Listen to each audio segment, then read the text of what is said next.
Good evening, everyone, and welcome to the Daily Dose. This week, we're talking about doubt. Because let's be honest, we're all human, and we wrestle with all kinds of doubt. And I don't think doubt is necessarily something that's bad. And in fact, as we heard last Sunday in the message, people all over the Bible struggled with doubt. They doubted God's presence. They doubted structures in society. They doubted themselves and how they would approach other people. This is all over the Bible. And we're reminded that it's not so much the doubt itself that's the issue. In fact, questions and doubts could actually lead to a healthy faith. But think about it for yourself for a minute. Think about those moments of second guessing. It doesn't take long for us to doubt our own gifts and abilities, right? I mean, we have this inner dialogue that says, well, I'm not smart enough to take on that project at work. I am not a capable parent. I don't even know what to do with my kid right now. Who am I to think I could contribute anything to this cause, to this place, to my family? You've had those questions in your mind, right? Well, I think about a time when I was in high school, my senior year, I joined the cross-country team.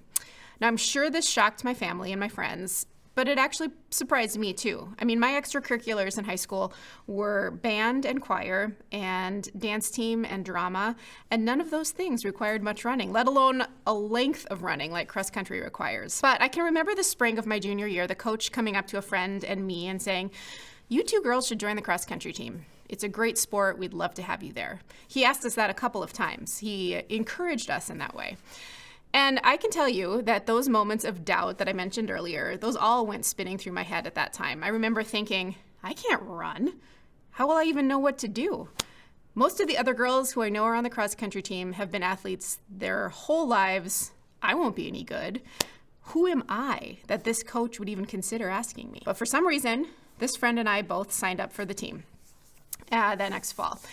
And I can tell you I was not fast in any sense. But to this day, I'll tell you that it was one of the most powerful team experiences that I have ever had. I stuck with it for the entire season. I learned that I could do something that I doubted I could ever do. And I'll be honest, I often think back on that experience when I'm hesitant to try something new. When my mind says, hey, if you won't even be the best, why would you even try? Last Sunday, Hans mentioned a story in the Bible from the book of Exodus. And it's in this part of chapter 3 of Exodus where we learn a little bit more about Moses. And even if you're not too familiar with the story of Moses, thanks to Hollywood and Charlton Heston, I would imagine that when I say Moses to you, you could picture Moses parting the Red Sea, Moses holding up the stone tablets of the Ten Commandments, and Moses with the burning bush, right? Those are images we often think of when we hear about Moses. He was a pretty important guy, and we usually think about those moments of confidence and leadership in Moses. But listen to this part of the story where Moses he sees this burning bush and he hears God speaking to him from chapter 3. The Lord said, "I have observed the misery of my people who are in Egypt. I have heard their cry on account of their taskmasters. Indeed, I know their sufferings. And I've come down to deliver them from the Egyptians and to bring them up out of the land to a good and broad land, a land flowing with milk and honey. The cry of the Israelites has now come to me. I have also seen how the Egyptians oppress them. So come, I will send you to Pharaoh to bring my people, the Israelites, out of Egypt." But Moses said to God, "Who am I that I should go to Pharaoh and bring the Israelites out of Egypt?" God said, "I will be with you."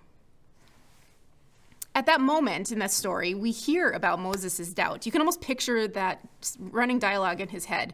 He's thinking, okay, God, so I know firsthand about this oppressor, about Pharaoh. See, I was that baby in the basket who my mother put in the river, in the Nile, and floated down hoping that I wouldn't die because of Pharaoh.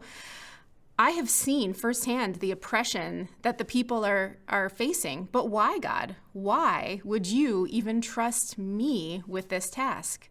And Moses even saw a pretty unique sign, right? He saw a bush burning that wasn't being consumed by the fire, and he still doubted that God was asking him. But look again at how God responds. God says, "I will be with you." God doesn't say, "Just buck up and do it, Moses." Here's what it takes. You have to do A, B, and C. God says, I will be with you. See, I know that example of joining the cross-country team, it was kind of a simple thing. It's not close to an example of God asking someone to lead people out of slavery to a new land. But hang with me for a minute. See, I trusted that coach's suggestion that I give it a try. I didn't have him running alongside me at every single race saying, here's what you do. You need to run like this. I didn't even have teammates who were running with me all the time. They were running past me. But those teammates gave me confidence. Those people cheering alongside gave me endurance. They helped me see that I could do something that I didn't ever think I was capable of doing. When have you doubted yourself? When have you wondered if you had the gifts to do something but thought, I'm inadequate. There's no way. I'm holding back on this.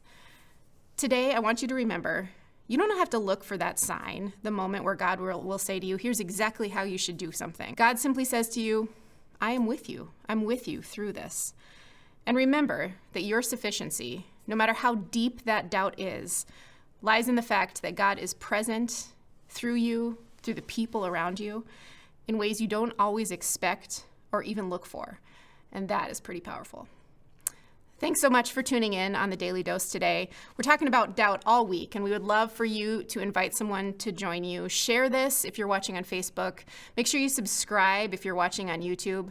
And if you're watching on cable, we'd love for you to call and invite someone else to join you. Thanks.